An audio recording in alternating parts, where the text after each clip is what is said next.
आहे आयर्लंडमध्ये आणि आम्हाला VHCCI मध्ये जे महाराष्ट्र मंडळ आयर्लंड ऑब्झर्व करतं त्याबद्दल आम्हाला कळलं.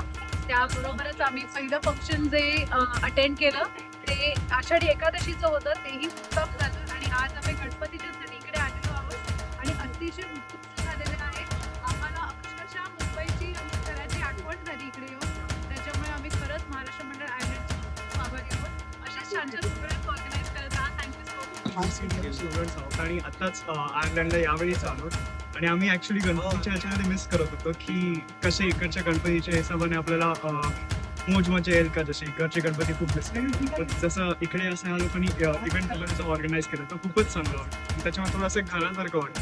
एवढं आपण जे मुंबईमध्ये जे मिस वगैरे केलं आरती वगैरे ते इथे थोडे अशा वेळी कम्प्लीट झाले. ते इव्हेंट खूप भारी आणि आरतीच्या वेळी पण एकदम मस्त वाटतं. आम्ही आत्ताच आलो आयर्लंडला इथे आणि आम्ही तसंच पाहिलं की इथे गणपती उत्सव होणार आहे. तर आम्ही लगेच रजिस्टर केलं आणि आम्ही आलो या इव्हेंटसाठी, कारण की भारतातल्या यावर्षीच आमचा गणेशोत्सव मिस झालं पूर्ण. तर इथे येऊन खरंच खूप चांगलं वाटलं. तर आरती झाली, आरतीच्या वेळेस जे गूज बम्स होते अंगावर, तर खूप मजा आली. इंडियाची फिलिंग आली.